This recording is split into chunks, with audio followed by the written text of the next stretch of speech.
No canto esquerdo, pesando 90 quilos, diretamente de Osório, conhecido pelo seu amor pela cerveja alemã, pela implicância com cervejas lupuladas e pelas melhores piadas ruins, Henrique Sem Prestígio Boaventura. No canto direito, pesando 73 quilos, diretamente de Iraí, o príncipe do azedume, confeiteiro das pastry stouts, senhor das cajuminâncias, Estevão Careca Quitó. Vocês estão prontos? Começa agora o Braçagem Forte.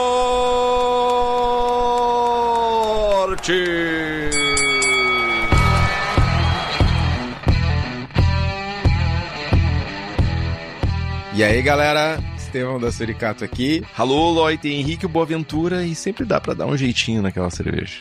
Ou não. O ralo pode ser um jeitinho. O ralo pode ser o jeitinho, vizinho pode ser o jeitinho. Só não vem com aquele... É que agora tem uma nova onda, né? Tudo que não deu certo, tudo é resolvível com Brett. E não. Mas essa não é nova onda, né? Faz uma década que se faz isso. Não, mas agora isso está sendo usado sistematicamente. Faz uma década que se usa isso sistematicamente, velho. Tudo bem. Eu sou uma pessoa que demora pra perceber as coisas. Nossa. Contamina Sour. Mano. Contamina Sour. É a quantidade de vezes que eu atendi pessoas em stands, em festivais, dizendo, nossa, com, sei lá, 47 sours diferentes no tap list. E as pessoas, tipo, não gosto de sour. Por quê? Não, porque eu tomei aquela ali, 2 stands pro lado. Aí o cara vai lá, o troço tem gosto de vômito, tá ligado? É uma nova categoria. Puke Beer. Cara, o ser humano deu errado, velho. Eu nunca duvidei disso. Eu venho, inclusive, afirmando faz anos esse slogan de que o ser humano deu errado. E ele, sistematicamente, sabe, não me decepciona.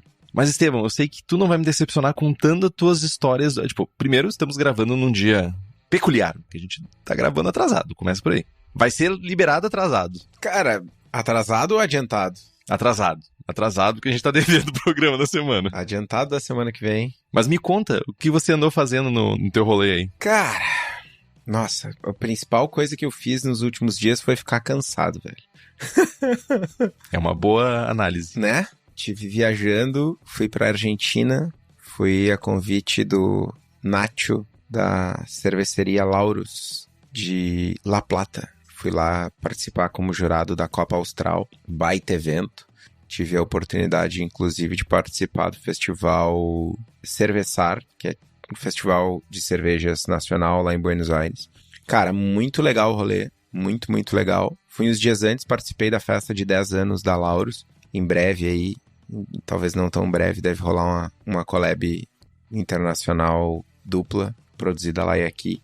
Estamos horas conversando. Foi bem massa o rolê, visitei o Luca lá na Astor também. Passei por algumas outras cervejarias, foi bem divertido. A Copa foi bem massa, eu tinha julgado na Copa Cervejas de América no passado na Argentina, e a minha percepção é de que o nível das cevas estava melhor. A média, de uma maneira geral, estava bem mais alta. Rápido, né? A melhora. Cara, talvez é mais um reflexo de um recorte temporal do que uma grande mudança, porque pelo que eu conversei bastante com a galera, por conta da crise e tal, muitas cevas, algumas opiniões que eu colhi, assim, de que principalmente as cevas lupuladas estavam menos lupuladas, porque o lúpulo importado tá caro, crise econômica fodida, e que mesmo o lúpulo nacional meio que não tem, assim, acabou, ou quase acabou, os preços subiram, porque não tem lúpulo importado e a galera tá usando o local. Mas, cara, meio frustrante a ida aos bares na Argentina, assim, frustrante, afudei e frustrante ao mesmo tempo. Tipo, cara, terça-feira a gente tava numa cidade, mano, a 80, 90 quilômetros de Buenos Aires, uma cidade de 60 mil habitantes, num bar numa terça-feira e, mano, tava botando gente pelo gargumilho, velho. Isso é massa. Era família com criança pequena, casal jovem, galera fazendo festa de aniversário.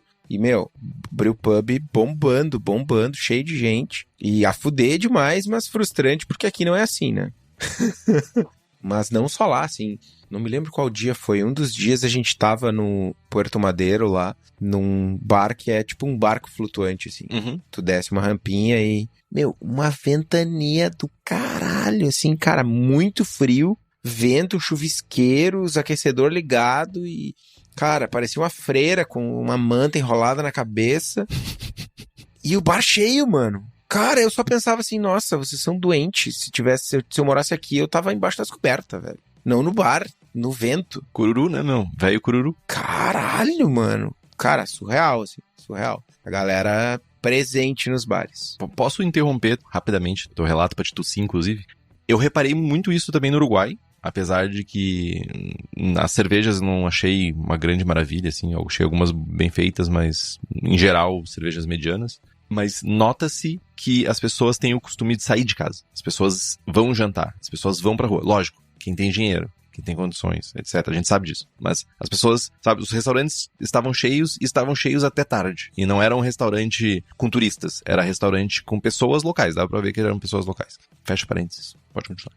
E, cara, uma última constatação, assim, do rolê na Argentina é que, velho, comi N churrascos passados em lugares diferentes, em parrillas hypadinhas, em modernosas, em coisas mais clássicas e, mano, só lamento. Podem espernear aí jovens argentinos da audiência, mas aqui em casa se come carne melhor.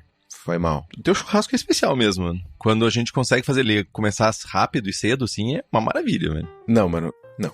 Tu não escolhe o horário do meu churrasco, mano, desculpa. Mas... Eu tento, mas não consigo.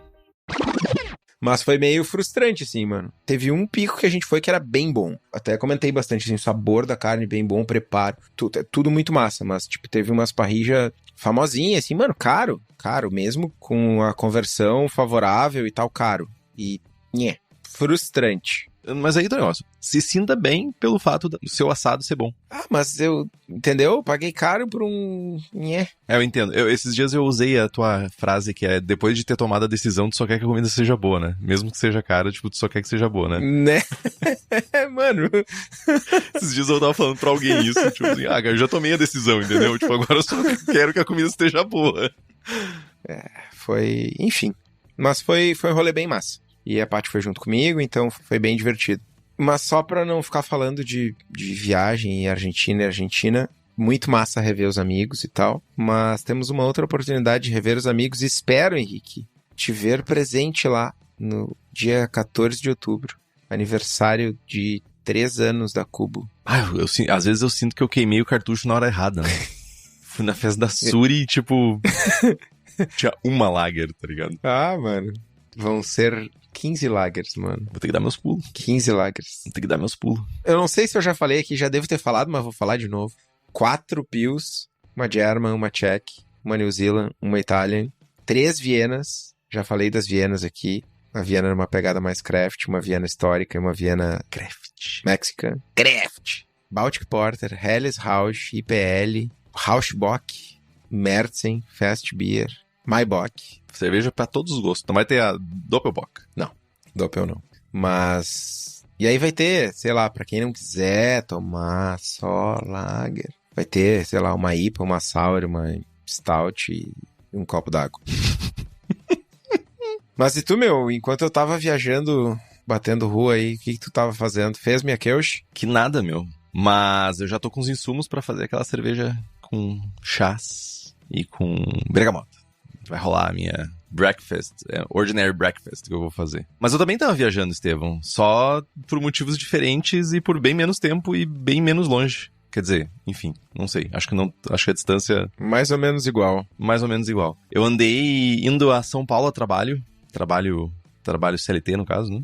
E pra minha tristeza, assim, eu perguntei pro Estevão assim, cara, eu vou ter um tempo limitado em São Paulo, tipo assim, ó, super limitado. Eu tenho uma noite. O que eu não posso deixar de fazer, cervejísticamente falando, em São Paulo, em uma noite? Aí Estevão olhou bem no fundo dos meus olhos e disse assim, mano, tu tem que ir no EAP. É isso, vai lá. Não interessa, vai lá. Mano, o Estevão falou, o Henrique só pegou, abraçou essa afirmação e foi. Aí eu cheguei no EAP, muito charmoso, a ambientação, tem mesa na rua, já me conquista por ter mesa na rua, não ser um lugar fechado. Eu já tinha visto o tap antes, eu já tinha sequência, eu já tinha feito o flight no meu cérebro das cervejas que eu ia tomar. Eu já sabia a graduação alcoólica que eu ia chegar em tal cerveja pra, tipo, aqui eu vou ter que tomar uma água, aqui eu vou ter que dar uma parada. Eu já sabia. A minha noite já estava programada. Porque, como uma boa pessoa de TI, eu sou assim, né? Aí eu cheguei no EAP e umas placas cachorrentas, escrita à mão, assim, estamos sem chopp. Aí eu, assim, eu sou de fora, tá ligado? Eu sou um colono que mora no interior, vai que isso é uma piada de segunda-feira na cidade grande, tá ligado? Aí eu perguntei pra uma pessoa que tava lá atendendo, disse assim, é brincadeira isso, né? Tipo, vocês estão sem chopp, tipo, o EAP sem chopp, tem 40 e 200 torneiras, você sem chopp é tipo uma piada de mau gosto, né? A pessoa riu pra mim e eu pensei, não, realmente é uma piada. Tipo assim, sei lá, segunda da piada, não sei. Enfim, deve ser o stand-up comedy de cerveja. Aí eu sentei na mesa e disse, beleza, eu já apontei assim, vou começar pela Urquell. Daí a pessoa chegou assim, não, nós realmente estamos sem chopp. Eu olhei bem assim, tu só pode estar querendo me fuder, sabe? Tipo, não pode ser verdade. A pessoa, não, é verdade. Eu perguntei de novo. Não, tu tá me querendo me sacanear. Tipo, o EAP, em São Paulo, tá sem torneira pra beber. Sério. Gente. Aí eu peguei, levantei o restinho da minha dignidade e fui caminhando algumas quadras pra cima. Cheguei num outro pico. Uma merda de lugar. tipo, pior. Cara, primeiro, era chopp Brahma. E tinha o rolê mais bizarro de controle de chopp. Chegou o magrão na mesa e disse assim, olá, eu vou deixar 50 bolachas de chopp na sua mesa. E as pessoas que conhecem o lugar vão saber. Foda-se. Eu vou deixar 50 bolachas na sua mesa.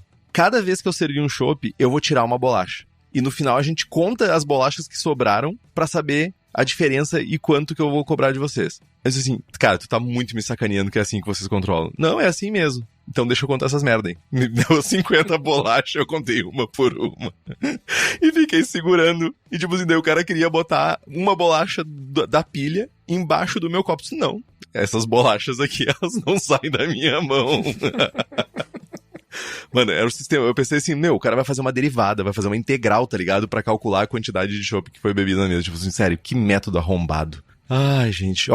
A Cintia acabou de dizer que o EAP tá sem chopp até agora. Valeu. Eu espero uma retratação quando eu conseguir ir de novo lá, pelo trauma que foi criado. Mas, enfim, problemas acontecem. Tá aí o Estevão, que é dono de bar e sabe que problemas acontecem. E além disso, antes de ir pra São Paulo, eu fiz um workshop aqui na minha cidade, aqui no interior, aqui na roça. Roça não dá pra dizer que é, mas na cidade interiorana, na província. Porto Alegre também é uma província, mas aqui é um condado, então. Que nem o condado dos hobbits lá de Estevão. Fiz um workshop pra mulheres, 23 mulheres. Fizemos uma apresentação de como é o processo de fazer cerveja. Degustamos algumas cervejas. Eu queria deixar um abraço pra Narcose, que disponibilizou as cervejas que foram degustadas no evento. E também o Jossi, lá da Dude Coffee, que disponibilizou o café que foi degustado também para mostrar que tem cafés especiais, tem cervejas especiais e que tem sabores distintos no mundo aí, que não é só o que a gente consome na gôndola do supermercado. Mas foi bem massa. Foi bem massa mesmo. Espero, e algumas já ficaram pilhadas, tá? Já queriam saber onde comprar equipamento, já queriam saber como fazer o rolê, então tá bem massa. Então, acho que foi isso. Em geral foi isso. Mas antes, Estevão, temos só o aviso mais importante do momento, que é as inscrições continuam abertas para o concurso. Nós temos até quanto de outubro, Estevão? Que eu não lembro agora de cabeça. Algum dia de outubro. Olha na pauta. Na pauta tá XX, eu assumo 20. 20 de outubro. Ai, que tristeza. Mas enfim, as inscrições continuam abertas. Agora não é mais com o preço, já é preço do segundo lote. Lamento pra você que não fez a inscrição na hora correta, mas essa é a realidade. Estamos no segundo lote. Entretanto, apoiadores e apoiadoras do Braçagem Forte que estão acompanhando essa gravação ao vivo, elas vão ter ainda assim um desconto. Não é o mesmo desconto de primeiro lote, mas ainda assim é um desconto considerando o valor cheio. E essas pessoas, elas têm muitos benefícios. Tem sorteios de equipamentos, livros e merchan exclusivos. A gente, inclusive, sorteou recentemente o Nova IPA para alguns apoiadores e apoiadoras que foram ganhadoras desses livros. Participação no melhor grupo WhatsApp cervejeiro do país. Um baita desconto que a gente acabou de mencionar na Copa Braçagem Forte de Cerveja Caseira. E tem um acesso ao Julgando Forte, que é a nossa iniciativa de treinamento e aperfeiçoamento de avaliação de cervejas. Que teve, inclusive, um kit de cervejas exclusivos da Cubo, que teve com um precinho bacanésimo. Bacanésimo é uma coisa bem jovem, né? Então, se quiser ter acesso a tudo isso e acompanhar a gravação ao vivo, sem cortes, faça como Alan George, Carlos Alberto Poitevin, Diogo Longo, Felipe Augusto Kintzer, Felipe Lécio, Gabriel Henrique Franciscon, Gabriel Mendes de Souza Martins, Christopher Murata, Luiz Henrique de Camargo, Michael Farias Teixeira, Ricardo Bonato, Ricardo Peixoto Gonçalves, Rubens Fernando Maciel Alencar, Thales de Souza de Faria, Wellington de Oliveira Ferreira e um séquito de outras pessoas mais, e nos apoie pelo link do Apoia-se, que é o apoia.se/abraçagem-forte. O link está no post. E a data é 8 de outubro, eu ouvi aqui no ponto, enquanto eu falava os outros rolês aqui. Ponto eletrônico. Deus o livre.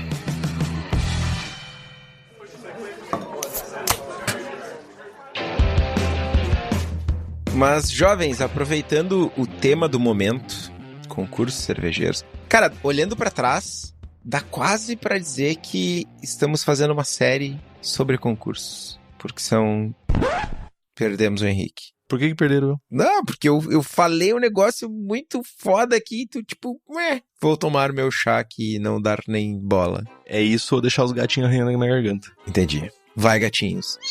Olhando pra trás, a gente... É quase uma série sobre concursos cervejeiros. Bah, é verdade, Estevão. Realmente, é quase uma série. Boa! Cara, que sacada genial.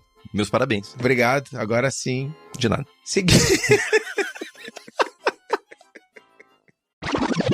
Ai. Seguimos com alguns programas recheados de informação para vocês se darem bem, não só no concurso Braçagem Forte, como em outros concursos, mas tudo isso que a gente fala de controle de qualidade, melhora de cervejas, enfim, são coisas que a gente pode aproveitar, né, pra vida, não só pros concursos. Afinal de contas, se a gente puder tomar uma ceva melhor todo dia, porra, é uma vitória vitoriosa, né?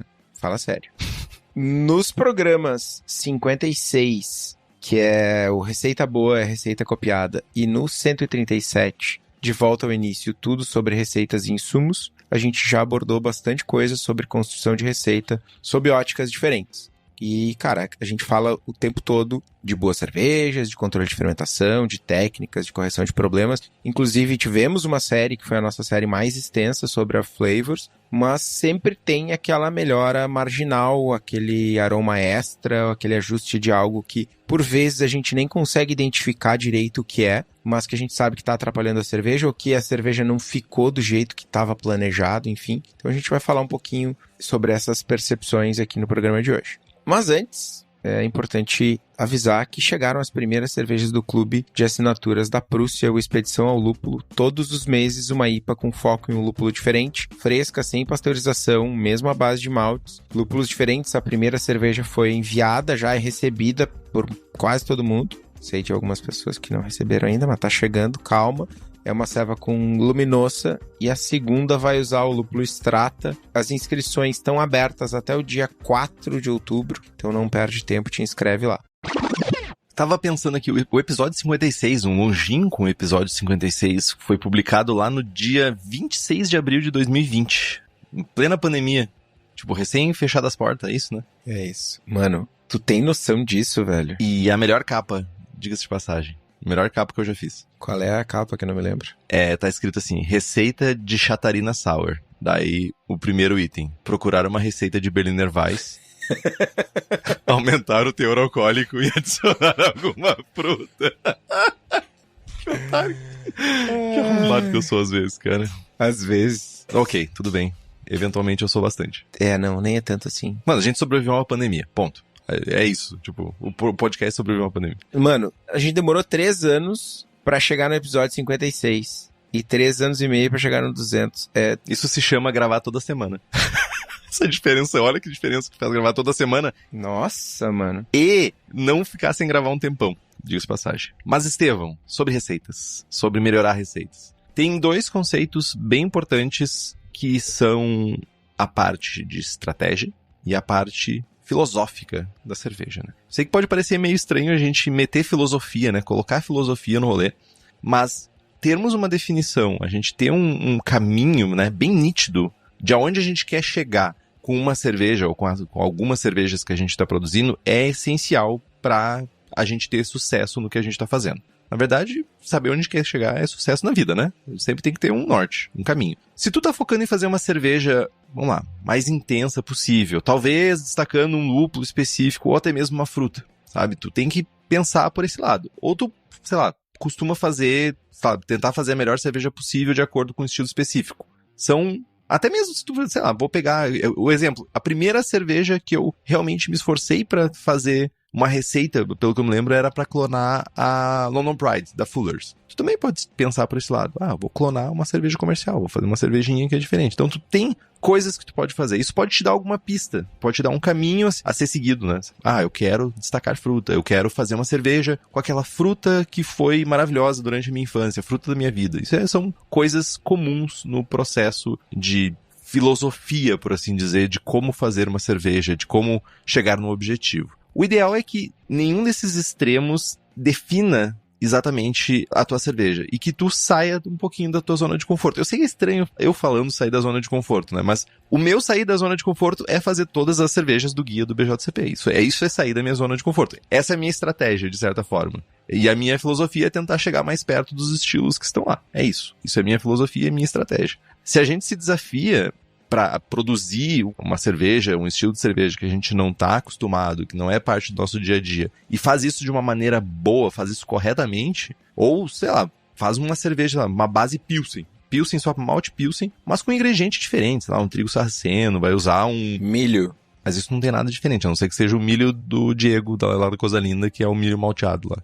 Enfim, aí sim, aí você tem razão. Mas é importante que a gente continue se desenvolvendo como cervejeiro e principalmente como uma pessoa que está fazendo receitas. Vamos usar a palavra designer de receitas. Isso é importante, porque tu fazendo as mesmas mapinha, a pinha é vou fazer uma pinha, vou fazer uma IPA. Só fazendo isso você não vai evoluir. Você pode fazer uma cerveja boa ou não. Raras oportunidades, pessoas que fazem a mesma cerveja eternamente fazem uma boa cerveja. Shame on you. Mas quanto mais diversidade, quanto mais vezes tu sair da tua zona de conforto e buscar estilos que tu não tá acostumado, tu vai estudar mais, tu vai, sabe, aperfeiçoar teu processo, tu vai saber fazer coisas diferentes. Isso é importante. Cara, beleza. Filosofamos aqui. Mas a partir disso a gente precisa investigar um pouco mais, pensando nas servas que a gente já fez, ou nas servas que a gente tem pronto, enfim, olhar um pouco para o nosso caminho, para a nossa trajetória e investigar o que tá diferente, por que a gente não chegou no objetivo, enfim. E parte desse processo de investigação envolve os aspectos sensoriais da cerveja, que compõem uma parte significativa, para usar o termo que o Henrique cunhou aqui, o design de receitas, né? E a capacidade de identificar, de determinar quais são esses aspectos diferentes e por que eles acontecem e como que eles se comportam na cerveja é crucial para a gente entender para onde a gente vai, né? Identificar um sabor, um aroma, enfim, uma característica diferente e perceber que ela é diferente e pensar em corrigir é parte do processo.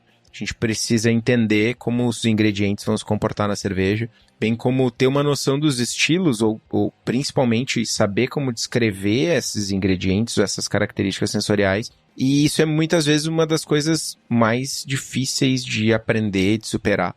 Alinhar a própria percepção com as outras pessoas é muito difícil.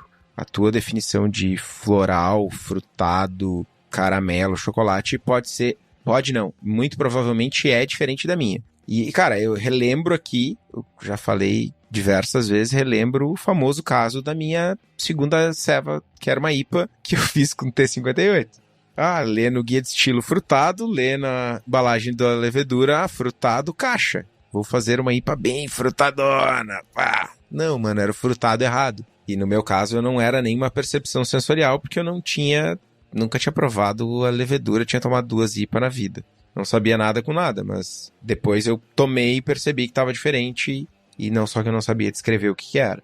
Ainda no meio do caminho teve os primeiros dias de fermentação que parecia que tinha um bicho morto dentro da cerveja, que eu também não sabia o que era, né? Enfim, todos os fabricantes de ingrediente, enfim, fornecedores, eles fornecem informações, uma descrição do insumo. Esse lúpulo vai trazer fruta amarela, fruta vermelha, não sei o que lá. Tudo isso é um ponto de partida para a gente entender qual é a característica sensorial que a gente vai ter daquele insumo, mas essa calibração com outras pessoas é impossível ter sem ter outras pessoas.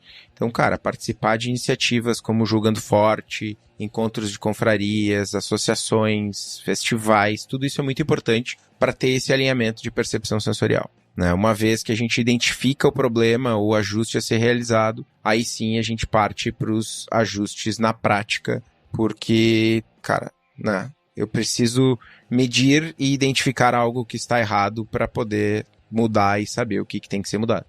Mas uma das coisas que se a gente começa a pensar, né, a gente começa tá, beleza, eu tenho, principalmente agora, a gente tá num momento bem importante, que é, as pessoas estão começando a fazer cerveja, ou melhor dizendo, talvez já estejam terminando o processo de fazer suas cervejas para o concurso Braçagem Forte ou para outros concursos. E não vai ter mais tempo, ou não vai ter insumo, ou não vai ter grana para comprar insumo, para fazer mais uma interação daquela receita, para, sabe, conseguir chegar num ponto, minha OG, por exemplo, vamos começar pela OG. Minha OG não bateu de alguma forma, sabe? Então, eu não vou ter tempo, não vou ter grana, não vou ter alguma coisa para fazer, para refazer essa cerveja. Então, a gente tem coisas que a gente pode fazer para ajustar, sabe?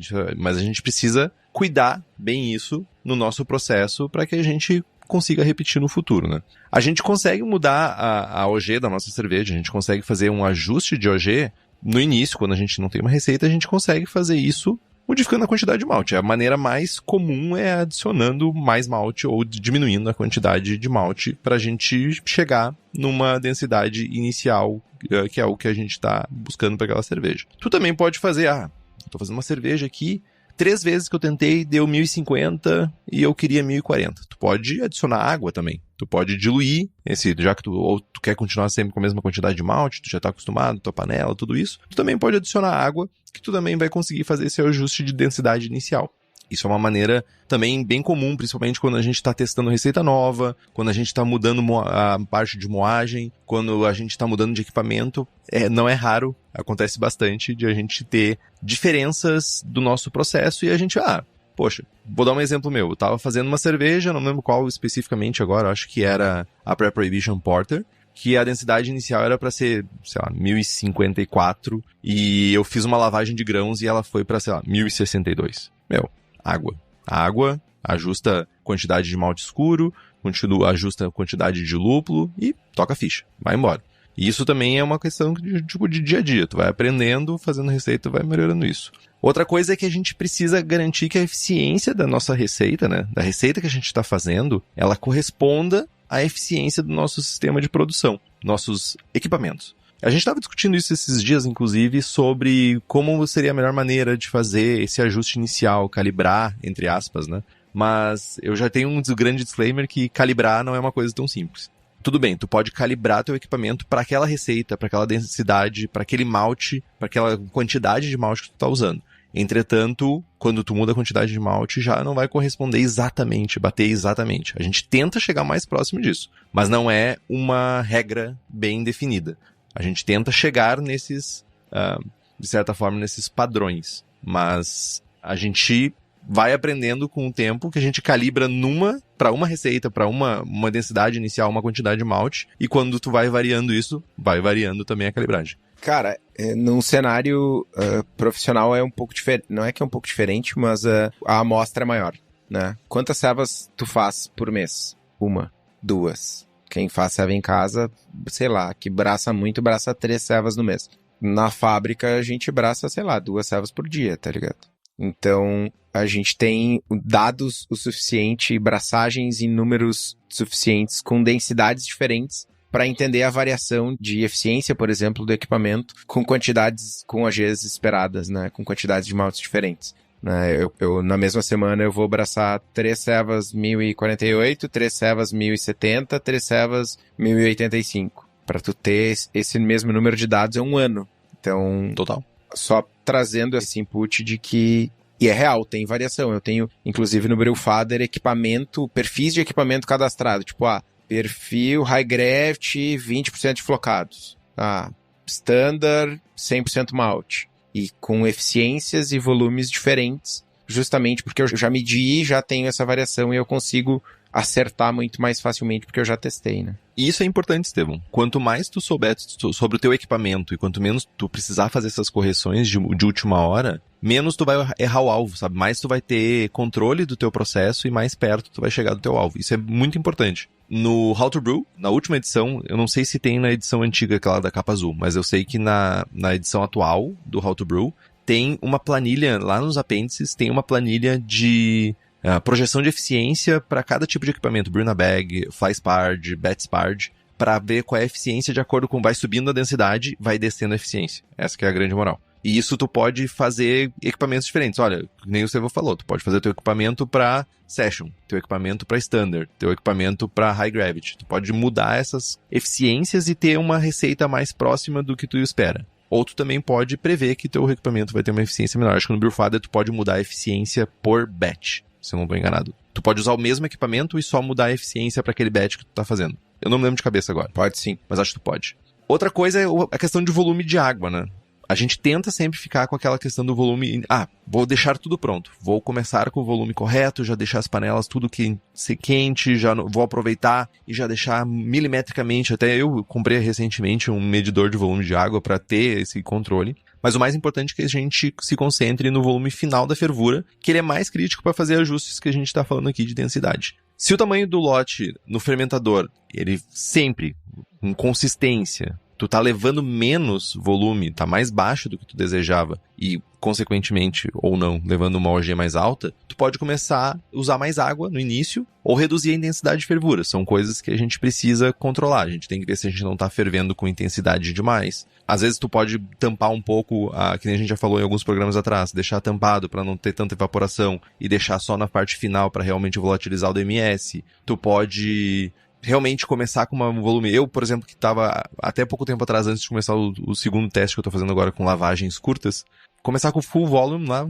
o volume inteiro da água, e quando tu vê no final, quando tu levantou o bag, levantou o cesto, tu viu que ficou um pouco menos de água. Completa. Tu pode fazer isso também. E isso vai fazer com que seja mais simples o teu processo. Beleza, tu vai começar com um volume de água, mas o que tu precisa mirar realmente é o que tu vai levar para fervura. E isso vai gerar mais consistência no teu processo do que ficar tentando adivinhar a quantidade de água, porque o dia tá mais úmido, o grão tá com um índice de umidade maior, coisas que podem realmente afetar a questão do volume de água. O equilíbrio também, quando a gente modifica os fermentáveis, né, da nossa receita, a gente tem que considerar o impacto que vai ter no equilíbrio da cerveja. A gente sempre fala aqui equilíbrio entre amargor e malte, né, a quantidade de densidade de açúcares que vai ter no nosso mosto, BUGU que a gente fala, né? Então se a cerveja estiver com um corpo muito baixo, com pouco açúcares e muito amarga, sabe? Pode ser que isso gere um problema na tua receita, pode ser que isso gere um problema pro estilo que tu tá buscando, então tu pode adicionar mais malte para ajudar isso. Entretanto, se o equilíbrio estiver correto, mas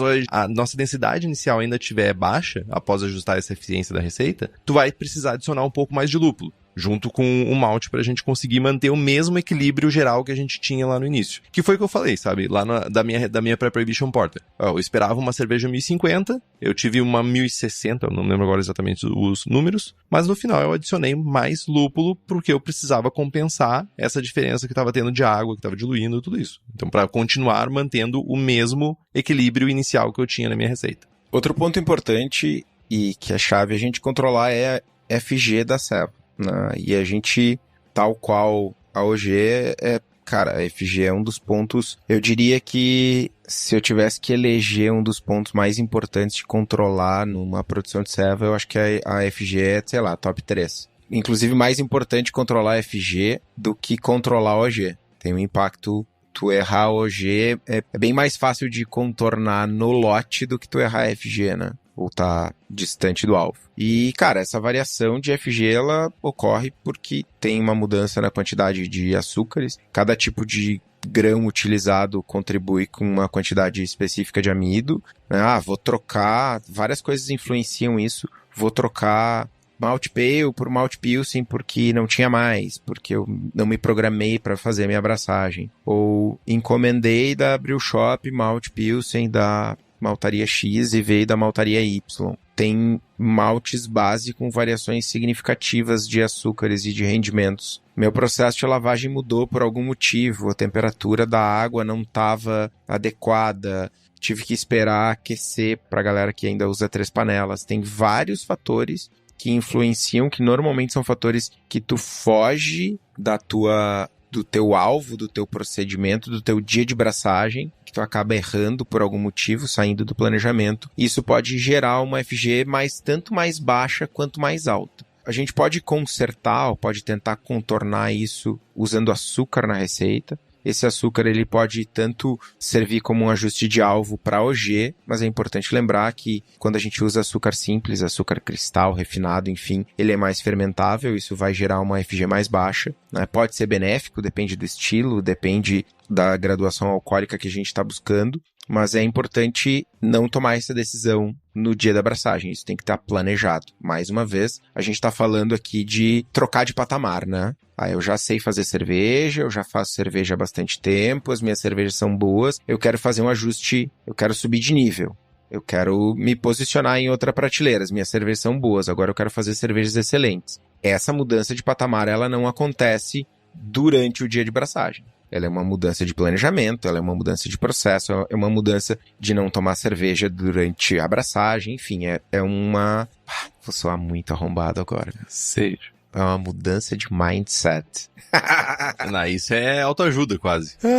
Mas é mesmo, né, meu? Mas voltando pra FG, cara, e aí tem outras coisas. Tua cerveja sempre ou frequentemente termina com uma FG mais alta, né? Tu pode considerar substituir maltes, tu pode considerar trocar levedura, mas principalmente, se tu tá planejando algo e tu tá consistentemente errando, eu diria que tem algum problema com o teu processo de medição ou com o teu equipamento de medição, né? Porque, cara, vamos levantar a lebre aqui de que o Brewfather ou o Beersmith estão calculando errado. Mano, quantos milhões de cervejas são feitas todo dia com o Brewfather e Beersmith e quantos cálculos cervejeiros são feitos? Cara, é isso, não tem muita mágica, não tem muito espaço para errar. Muito provavelmente tem algum erro de medição, um termômetro descalibrado. Tô medindo, 1000 possibilidades, né?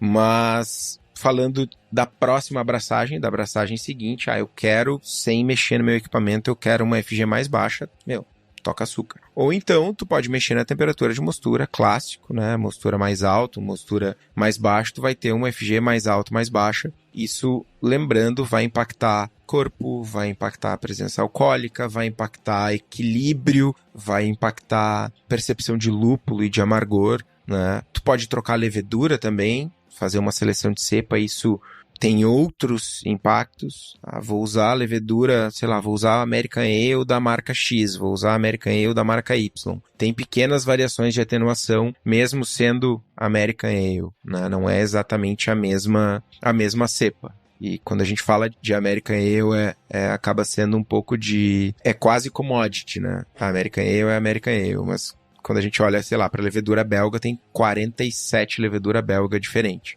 E às vezes a gente não se dá conta de que, um S05 tem uma atenuação diferente do que o American Ale da Levtech, que tem uma atenuação diferente do K97, da Lallemand. K97 é da Fermentes. BRY97, isso. BRY97 da Lallemand. É isso? Azar.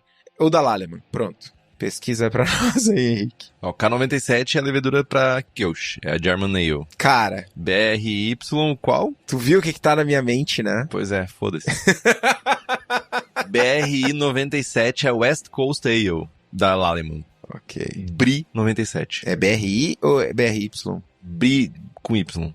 É BRI 97. Eu falei nova IPA, e então se é falar tudo em português, vai ser BRI 97. Nova IPA é português. BRI. Nova IPA é errado, a princípio.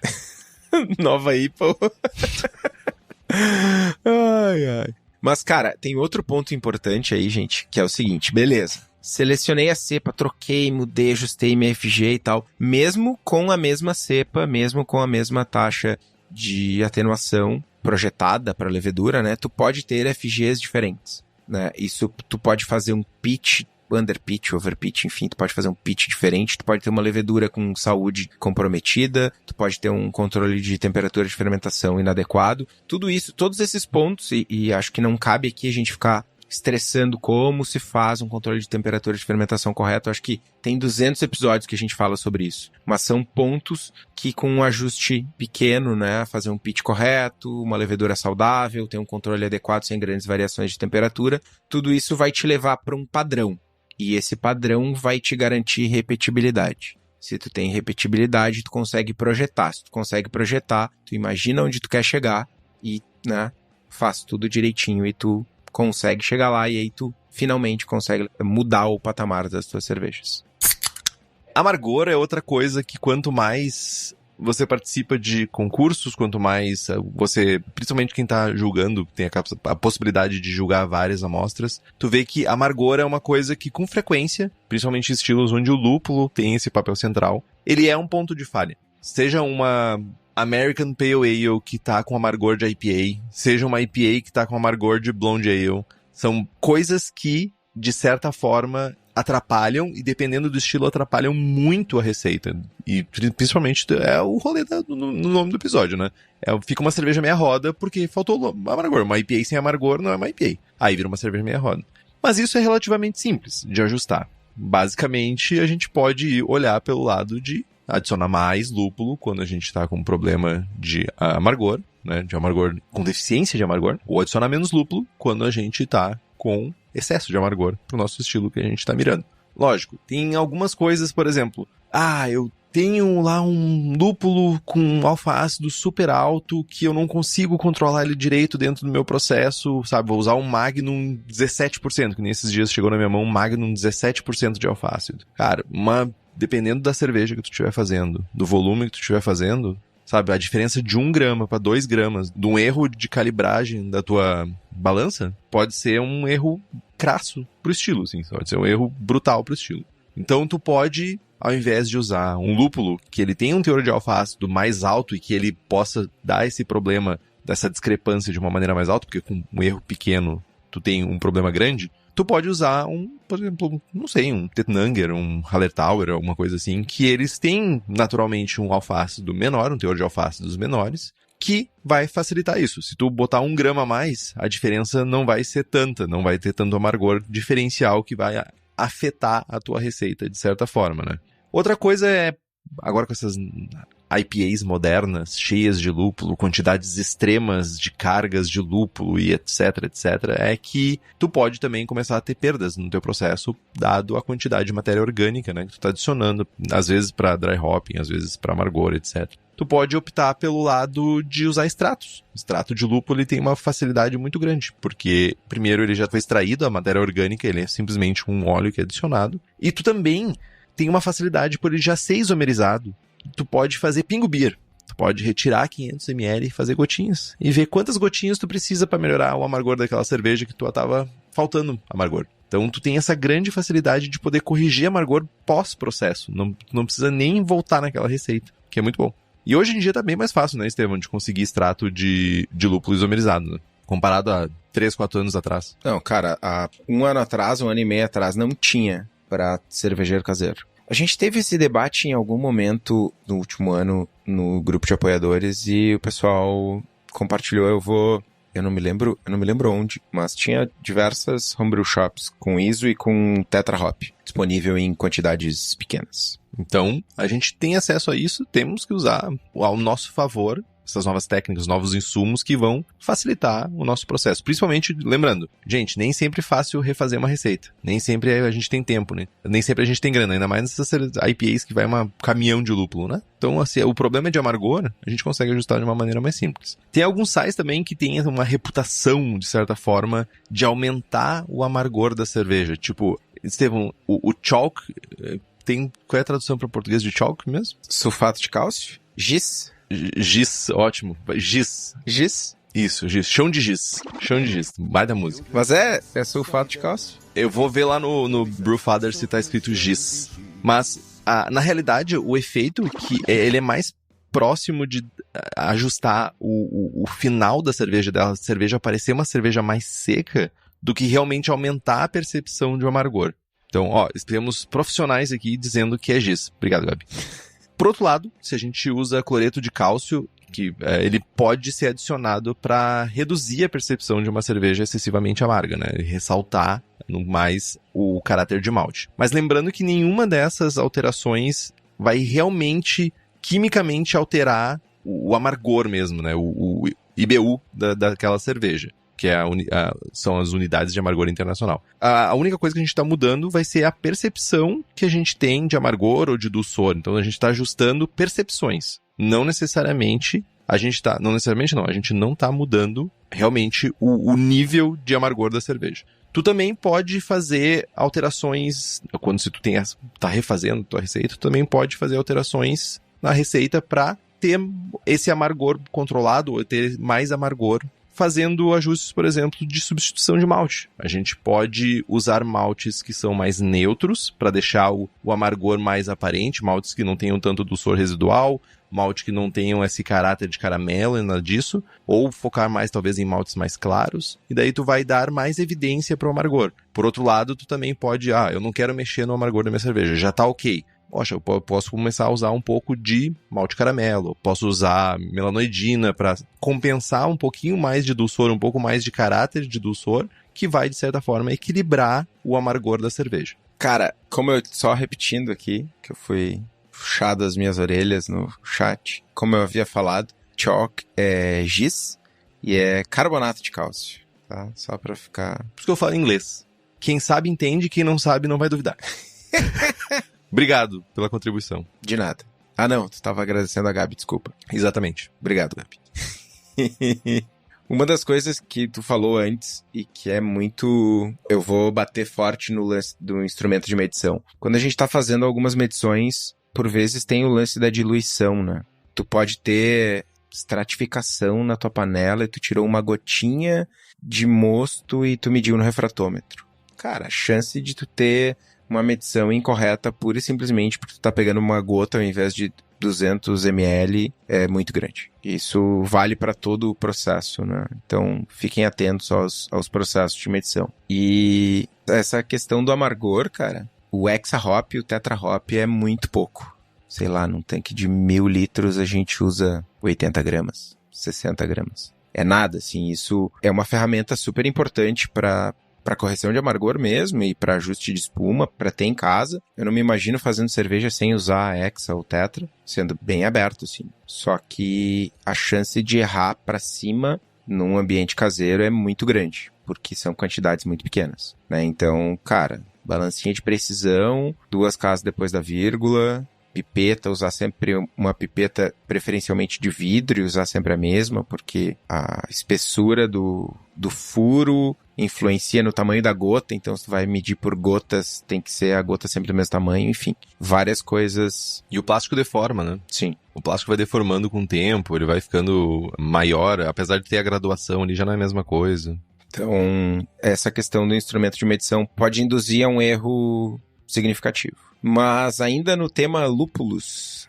os nossos jovens Thiago Galbeno e Eugênio Preto estão lá, respectivamente, nos Estados Unidos e, sei lá, o Eugênio eu nem sei mais onde é que tá, porque ele tá num tour pela Europa. Tava na Alemanha, depois tava na República Tcheca e me mandava foto de cerveja e de Pilsen Turva e de lúpulo. Vem coisa boa por aí. E eles estão lá agora na colheita, selecionando os melhores lúpulos diretamente nas fazendas, diretamente com os produtores, para trazer os melhores lúpulos dos Estados Unidos e da Europa, olha aí, para cá. Então, se vocês querem comprar os lúpulos da Hops para suas respectivas cervejarias, é só entrar em contato pelo hopscompany.com ou pela página deles no Instagram e sejam felizes. Vem Safra 2023. Vem em mim. Vem em mim.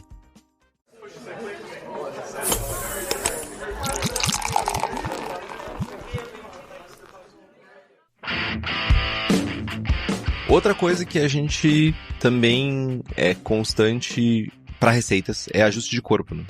O corpo que a cerveja tem finalizada, né? Quando a gente olha para uma receita que a gente está fazendo uma interação nova nela, que a gente está querendo fazer ajustes, tem alguns pontos que a gente pode atacar se a gente quer corrigir o corpo da nossa cerveja, né? Primeiro é clássico, o mais comum de ser usado é a temperatura de braçagem. É a coisa mais tradicional que tem. A gente vai... Essa temperatura, ela vai basicamente controlar, de certa forma, a quantidade de açúcares que vão ser fermentados ou a quantidade de açúcares que vão se manter na tua cerveja. E isso vai, de certa forma, impactar no corpo da tua cerveja. Lógico, né? A gente tem hoje maltes com um poder enzimático muito alto e isso, por vários testes, inclusive o pessoal do Brulosophy já fez alguns testes sobre isso, tem menos eficácia, mas ainda assim é uma ferramenta de controle que a gente tem. Tu vai fazer uma cerveja a 63 e uma cerveja a 72, uma mostura 72, ela vai ter uma diferença. Perceptível ou não, vai depender muito da receita, tá? Isso é uma coisa que é crítico. Várias pessoas criticam nos testes que o Brulosophy fez referente a corpo, que era a questão da receita. Se eu não me engano, foi feita com uma APA, não me lembro agora exatamente. Mas enfim, tu pode controlar isso. Tu pode fazer uma cerveja mais seca, com um corpo mais baixo, usando temperaturas mais baixas, gerando mais açúcares fermentescíveis, ou tu pode fazer uma receita que tenha a quantidade de açúcares residuais mais alta, mirando em temperaturas mais altas de mostura. O design da nossa receita, ou a pessoa que está fazendo design, também isso tem um papel bem importante, e mais do que isso, fundamental, né, para o corpo da cerveja. Maltes caramelo, carapios, esses maltes podem aumentar o corpo da cerveja sem impactar necessariamente no sabor, de forma a ficar visível, né, essa adição. Maltes como o Honey, por exemplo, que também é outro tipo de malte, um malte diferente, também pode ser usado para adicionar corpo, mas ele também vai trazer um pouco mais de dulçor, ele também vai trazer um pouco mais de caráter. Mas o mais comum é a gente usar esses caramelos claros, ou o carapios, tem outros também, carafoma, alguma coisa assim, que são outros que ajudam com essa sensação de corpo, que vão ajudar a nossa receita a ter um corpo mais alto ou mudar essa sensação de corpo que a gente está querendo, né? A gente também pode usar maltes específicos para isso. Por exemplo, a gente pode usar aveia, a gente pode usar centeio para, de certa forma, ter um corpo mais cheio da nossa cerveja. Principalmente esses adjuntos, eles vão trazer um caráter muito mais, sabe, aveludado, sensação de... Aveludado é o que mais vem na minha cabeça, mas essa sensação mais cheia na boca, principalmente os flocados, né? O malte não vai colaborar tanto, mas os flocados eles vão colaborar bem mais. Então, aveia, até mesmo cevada pode ajudar um pouco com isso. O que mais, Theo? Me ajuda aqui. Tô esquecendo de um que é bem clássico. Aveia... Trigo, obrigado. aveia, trigo, centeio. Centeio, trigo, isso aí. Lembrando que centeio é uma desgraça. É uma desgraça, é uma maldição que foi feita para realmente destruir a vida das pessoas. Mas para quem consegue usar, tem um efeito bem bom na cerveja. Eu tava tentando lembrar aqui qual é o nome do composto maledeto que tem no centeio que faz aquela papa. Beta-glucanos. Isso aí, exatamente. Beta-glucanos é do mal. Que fica impossível de filtrar. Isso aí. Beta-glucanos é aquilo que se amarra, os beta-glucanos se grudam nas paredes do seu bag ou do seu cesto e depois tem que vir com lava-jato pra tirar de tão gosmento. Mano, é um chablauzinho de beta-glucanase ali, de enzima e sejam felizes. Morreu um alemão agora, assim. Ah, mano, morreu um alemão fazendo Radler, tá ligado? Peguei pesado agora. É a bebida do verão. É a bebida do verão. O que tu prefere, meu? Uma Kölschzinha, assim, perfeita, feita com beta-glucanase ou uma light beer com limão? Eu prefiro continuar com a pauta. Importante também que o corpo e a densidade final, elas têm uma relação simbiótica. Elas, sabe, elas interagem entre si. Adicionar açúcar à cerveja pode aumentar o G e vai aumentar a nossa densidade inicial, mas vai diminuir o corpo. Porque, basicamente, tu tá adicionando açúcares simples ali, que vão ser consumidos e tu vai gerar mais álcool e, no final das contas, tu vai ter um corpo mais baixo. Não é à toa que a gente usa açúcares para diminuir o corpo. Então é importante que a gente faça sempre o pensamento de como está o equilíbrio, sabe? Onde está o equilíbrio dessa cerveja? Eu fazer esse ajuste, eu adicionar esse açúcar, eu tô, beleza, aumentando a densidade, mas eu tô desequilibrando alguma coisa? Os softwares que a gente usa hoje em dia, tanto o Beersmith quanto o Brewfather, eles é bem nítido. Quando tu adiciona ali, inclusive hoje no Brewfather fica animadinho, né? Sobe, desce os sliders quanto a isso.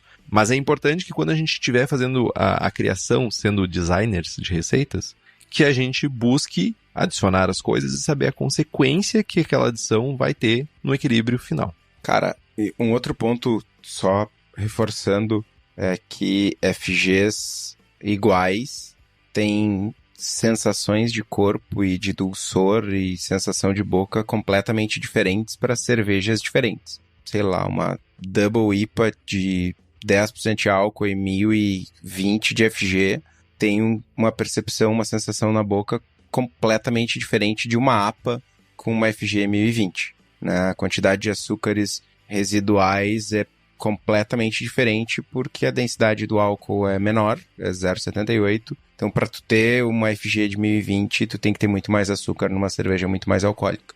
Isso impacta diretamente sensação na boca, corpo, enfim. Né? Só relembrando que o número ele vem acompanhado de um contexto, né? Receita, estilo, etc, etc. Eu me lembro que a gente teve uma discussão semelhante, que algumas pessoas na confraria que tinha da Prússia Beer, que a gente estava discutindo sobre uma das cervejas, que algumas pessoas achavam que a cerveja tinha um corpo maior, mais alto, porque elas sentiam um pouquinho de dulçor na boca e achavam que aquele dulçor, ele, sabe, transformava a cerveja num xarope, de certa forma, assim. O que vai de encontro a isso que tu estava falando aqui agora, cerveja mais alcoólica e tudo isso. Cara, mas meio que tentando encaminhar para um final de programa, essa mudança de patamar, essa mudança de nível de qualidade de cervejas, ela não acontece do dia para a noite. Não é, faço cervejas meia roda seguidas e virei uma chave e agora eu sou o gênio da lâmpada mágica aqui que só faço cervejas fantásticas. Né? É um processo constante e para a gente melhorar num processo constante nessa caminhada, nesse médio prazo, a gente precisa de melhoria contínua. Para isso é importante a gente ter um processo bem definido que possa ser repetido ao longo do tempo. Né? Desde e aí eu vou citar alguns passos aqui, que é uma formulinha, né? Vou definir um conceito inicial, desenvolver uma ideia clara do tipo de cerveja que eu quero produzir, do estilo, né? Eu posso me basear em guias de estilo diferentes, perfis de sabor, preferências pessoais, público para quem eu vou servir essa cerveja. Vou servir essa cerveja no aniversário do meu pai de 80 anos, ou vou servir para gurizada, ou para os crispy boy, enfim.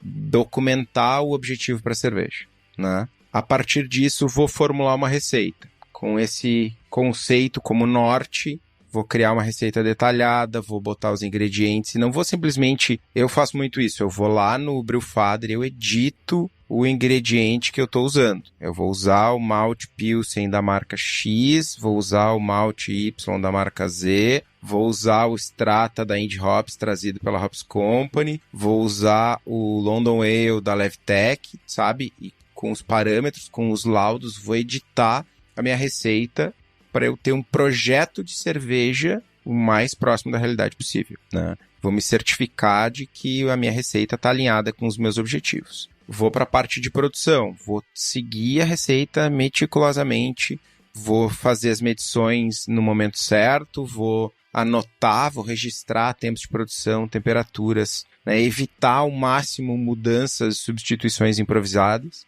A cerveja pronta, cara, degustação, avaliação, ou eu vou anotar, fazer uma anotação. Lá na fábrica a gente faz isso em conjunto, a gente toma cerveja com outras pessoas, coleta feedbacks de outras pessoas.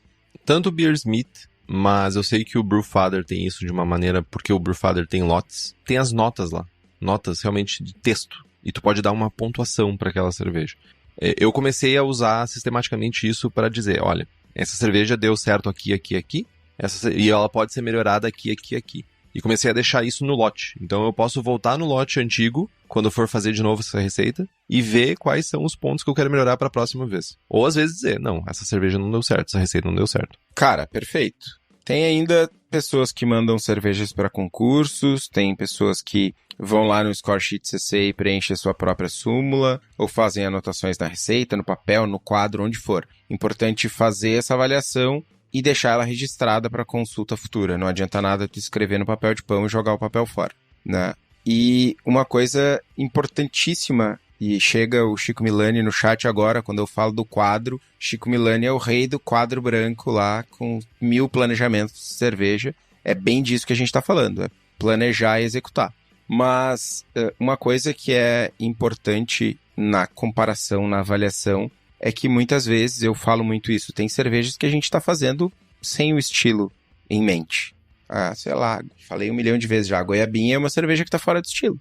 E tá tudo bem. Então eu não vou comparar ela, eu produzindo goiabinha, não vou comparar a goiabinha com o estilo lá, vou comparar com o que eu quis fazer. Então, ter esse registro de qual era a tua expectativa, qual era o conceito original, também é importante. Eu queria fazer uma cerveja, sei lá, super seca, a mais seca possível. Ficou horrível de tomar, mas ficou super seca, beleza. Objetivo atingido, tá ligado? Falamos também, né, de off-flavors e tal, identificar os defeitos, identificar problemas e traçar estratégias para consertar isso. Minha cerveja atenuou pouco, minha cerveja atenuou muito, tá com diacetil, tá com isso, tá com aquilo. Como é que eu identifico cada uma dessas coisas? Não sei identificar, ou tenho dificuldade, ou não me sinto seguro, ou simplesmente quero uma segunda opinião, vai atrás de feedback. Vai atrás de feedback, idealmente, mais de uma pessoa. Vai na serva, vai na confraria, vai na conserva, vai na comunidade cervejeira mais próxima, manda cerveja pros amigos, chama teus amigos pro churrasco, troca essa ideia com pessoas de níveis diferentes, inclusive, né? Não é que não adianta, mas é muito mais rico tu ter pessoas com experiências diferentes, e aí eu faço o meu gancho com a minha ida pra Argentina agora. Cara, tem uma clara diferença cultural de o que são boas cervejas pros jurados da América Latina mais aqui do Sul, Argentina, Uruguai, do que do pessoal do Caribe lá, que tinha uma galera, Costa Rica, a República Dominicana, tinha uma galera... Cara, é muito diferente. Muito, muito diferente. E trocar essa ideia é super enriquecedor. Eu aqui julgando na Argentina e no Caribe, arrombado. O Estevão acabou trazendo uma coisa que eu ia comentar, que é... Não necessariamente todos os feedbacks eles vão estar corretos ou vão ser úteis. Por isso a importância de conversar com várias pessoas. Pessoas têm dias ruins, pessoas têm alergias, pessoas, sei lá, são pessoas. Então, quanto mais a gente ter essa base, uma base maior, que a gente possa ter uma diversidade maior de opiniões, e baseado nessas opiniões das pessoas, tu começar a encontrar o que converge e o que diverge do que tu tá buscando na tua cerveja, vai ser o teu ponto, sabe? Teu fio condutor, de certa forma, pra resolução. Ou pra dizer que tu acertou, né? Cara, o que tu falou de pessoas têm dias ruins, é muito nítido, assim. Cara, sei lá, comi um churrascão aqui com pimenta full. Sarapatel, comeu sei lá. Uma acarajé, jogou pimenta no olho, sabe? Tipo, sei lá. E uma coisa que é importante, muito importante levar em conta na questão do feedback, é que raras as pessoas, porque o ser humano deu errado, raras pessoas, elas param para prestar atenção no que tu tem a dizer sobre o produto que tu pediu o feedback. É tipo, me deram uma IPA. Eu acho que essa IPA deveria ser assim. Mas eu não queria fazer ela XYZ. Não, mas tudo bem, mas é o que eu acho que deveria ser. As pessoas, né, não tem essa... É o que eu sempre falo, isso pra mim é uma boa Witbier. Foda-se, não é o estilo. Exato. Então, tomem cuidado com isso. Bom, dito isso, colhemos diversos feedbacks. Cara, tem que tomar uma ação baseada nesse feedback. Vou identificar aqui que tal coisa faz sentido, tal coisa não faz sentido, vou reproduzir essa cerveja numa próxima vez e vou corrigir, né? Tá muito doce, vou aumentar o amargor, vou reduzir corpo, enfim, né? Ações justamente para corrigir esses problemas. E isso, o ideal, processualmente falando, é tu repetir a mesma cerveja. Mas, cara, a vida é muito curta para ficar fazendo queijo pro resto da vida. Ou não. Não, tu concorda comigo porque tu não faz. Não vem pagar de fazedor de queijo, porque tu não faz, velho. Se eu tivesse feito todos os estilos do guia, eu talvez já estivesse fazendo de novo queijo. Mas enfim, escolhas. Mas tu não necessariamente precisa sair repetindo a mesma receita 42 vezes. Tu pode repetir o processo, né? E colher, claro, informações bem menos precisas sobre aquela interação, mas possivelmente mais ricas porque tu tá repetindo o processo em situações diferentes, em mostos diferentes, com lúpulos diferentes, enfim, né? Então pode ser uma alternativa principalmente porque é um hobby, né? Não precisamos virar escravo de fazer a mesma cerveja por 5 anos, porque sim. E o mais importante de tudo é transformar isso num processo de melhoria contínua mesmo. É aplicar todo esse conhecimento, toda essa repetição, essas habilidades adquiridas em um processo e repetir isso lote a lote. Que cerveja que eu vou fazer, onde eu quero chegar, como é que eu monto a receita, como é que eu produzo da maneira correta, como é que eu avalio, como é que eu replico os meus aprendizados. Vamos de novo. É com essa abordagem sistemática, a gente tem um alicerce importantíssimo para a gente construir a nossa mudança de patamar das nossas produções caseiras. Não só caseiras, né? Profissionais também. Vale para todo mundo.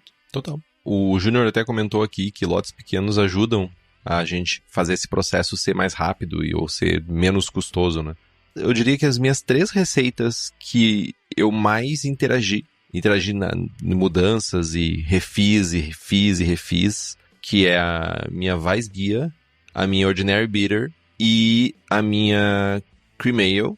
Cara, eu devo ter feito em cada uma delas pelo menos 6, 7 lotes até chegar no ponto que eu queria. Então, gente, é normal, é do processo. Raras as pessoas como o Estevão que acertam receitas na primeira tacada, assim, sabe? Ele já tem muita experiência de fábrica, experiência de caseiro, tipo, não existe nenhum tipo de vergonha em tu errar uma receita que tu tá criando, velho, que tu tá fazendo ela do zero. Até porque não necessariamente que tu tá criando, tu pode estar replicando uma receita de alguém que diz que é boa e no teu equipamento aquela receita não funciona. E interagir e melhorar e mudar é ok. Mas tem uma coisa que não tem erro para fábricas, para cervejarias ou para cervejeiros caseiros, que é leveduras. Porque o lugar para comprar leveduras ale, lager, brett, bactérias é a Levitec. Tem tudo para sua cervejaria, desde consultoria até leveduras. Além disso, também tem leveduras para outras bebidas, como hidromel, cidra, whisky e cachaça. Então entra no site levitec.com.br e faz as tuas compras. Outra coisa então, Estevão, já no final aqui do programa, temos alguns desafios e quando a gente fala sobre receitas, ou até mesmo quando a gente fala sobre algumas técnicas que a gente aborda no programa, tem alguns desafios que eles são constantes no processo e eles estão sempre ali, possivelmente sendo melhorados ou causando problemas, sabe? O primeiro deles, e é um grande vilão, é o oxigênio. Oxigênio na transfega de cerveja, oxigênio no invase, oxigênio depois que já está envasado, vazamento de cerveja, não sei o que, uma coisa assim. Oxigênio sempre é um inimigo e tentar diminuir a quantidade de exposição da nossa cerveja ao oxigênio sempre vai ser um processo. Às vezes tu vai fazer um processo meio desleixado, sabe? Tipo, vou transferir de qualquer jeito, vou usar aquela mangueira furada que tá... Olha só que bonito essas bolinhas passando junto com a cerveja aqui dentro da mangueira. Acontece? Essa frase eu já ouvi. Olha que divertido, sabe? Tipo, olha, dá a impressão de que tá passando líquido. Ótimo. Tá errado. Isso vai ser parte do processo constante. A regra é menor exposição possível da tua cerveja pós-fermentação ao oxigênio. Usar uma transferência fechada, ótimo. Envasar com contrapressão, ótimo. Usar priming para consumir o oxigênio que vai ficar no headspace da garrafa, ótimo. Tudo isso vai ser um processo constante e que tu vai sempre manter aquilo ali no teu pensamento. Não vai deixar nunca desistir. O invase, acabamos de mencionar isso, é um vilão. Ponto de contaminação, aquela cerveja linda que tu fez, sabe? Tá perfeita, tu tomou ela do fermentador, só faltava carbonatar, sabe? Só faltava carbonatar. E tu botou naquela garrafa nojenta que, tipo, tinha uma família, uma colônia de barata dentro, ou sei lá, poeira, ou mofo, e estraga a cerveja que tu tanto batalhou pra deixar ela no nível que tu queria. Se tu vai reaproveitar garrafas e não é nenhum problema, reaproveita. Terminou de consumir a garrafa, lava ela, sanitiza, bota um plástico filme na boca da garrafa para não ter contaminação. Vai comprar garrafas novas, confere garrafa por garrafa, sanitiza, lava, sanitiza e usa. Usa garrafas que não estejam trincadas, garrafas que não têm aparência de que foram lixadas com uma esmerilhadeira do lado de fora. Isso pode gerar bombas, granadas de mão.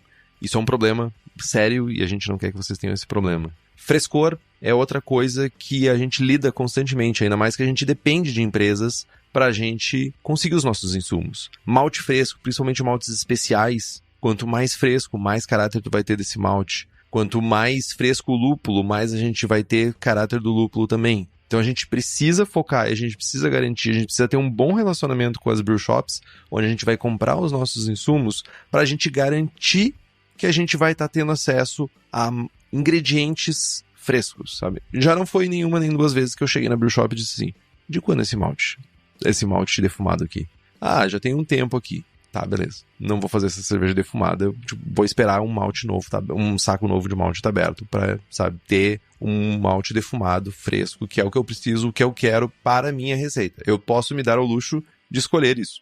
E o Estevão vai dizer a mesma coisa pro lúpulo. Ele vai lá e dizer assim, ó, não, só tem um Amarillo 2012 aqui. Velho, o Estevão não vai usar isso pra fazer a cerveja dele, sabe? Tipo, ele vai, de alguma forma, trabalhar isso, ou seja, usar um ingrediente diferente, que seja mais fresco, ou ele vai simplesmente dizer, não vai dar, não vai rolar. E para quem compra insumos em quantidade, tem várias pessoas que estão nos ouvindo Brasil afora aí, que moram no interior, que é muito mais fácil comprar a quantidade de insumos, até para aproveitar frete grátis às vezes, para dividir o frete, que a gente sabe que é um vilão gigantesco dentro do Brasil, mas armazenar esses ingredientes em casa, ele também é uma equaçãozinha xarope. Umidade é um vilão para os maltes. Bichos, rato, barato, essas coisas que comem malte vão ser vilões. Então tu precisa armazenar maltes, lugar fresco, fechado de preferência. Se tu não vai usar com uma frequência, usa aqueles baldes que eles têm uma tampa que lacra hermeticamente o malte para não ter acesso à umidade, não ter acesso a bicho. Lúpulos, congelador. Levedura, temperatura mais próxima de zero. E levedura ainda assim a temperaturas mais próximas de zero. A gente ainda vai ter, principalmente as líquidas, a gente ainda vai ter perda de viabilidade. Então, manter a levedura leofilizada em temperatura mais gelada também ajuda a preservação. São coisas que a gente precisa fazer no nosso processo para garantir que a gente tenha repetibilidade e principalmente que a gente tenha insumos para garantir uma receita ou uma cerveja final do jeito que a gente está buscando. E quando se trata de insumos, a gente sabe, e não somente insumos, equipamentos também, a gente sabe que a cerveja da casa tem os melhores do mercado e com a qualidade que só o Daniel pode trazer para o mercado cervejeiro. Então acesse o site cervejadacasa.com e fica por dentro das novidades que tem lá na Cerveja da Casa. E diz que eu vi no programa.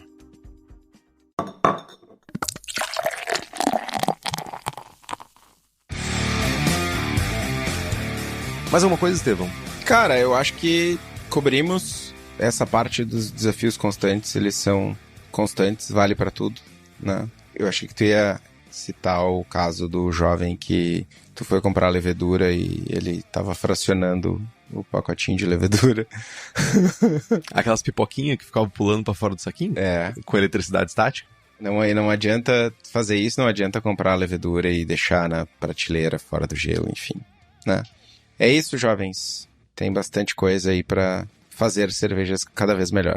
Então, Estevão, já que temos pelo menos um caminho de transformar uma cerveja meia roda em medalhista, nos siga no Instagram. Estamos no Spotify, Apple Podcasts, Google Podcasts, Deezer, Amazon, todos os agregadores de podcast. É só buscar Braçagem Forte, a gente tá lá. E se você gosta do programa e algum desses agregadores tiver como fazer um review, dar estrelas, dar nota, gritar, alguma coisa do gênero, faça, por favor. Isso faz com que o programa seja recomendado para mais pessoas, que faça com que a gente chegue mais longe. Compartilhe os episódios com seus amigos, também é uma maneira de fazer a roda girar de certa forma. Tem dúvida, sugestão de pauta, crítica, quer anunciar a sua empresa ou seu produto, e-mail para contato@braçagemforte.com.br ou mande uma mensagem para nós no Instagram. É isso, Estevão? É isso.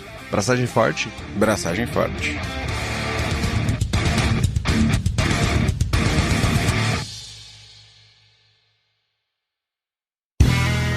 Este podcast foi editado por Play Áudios.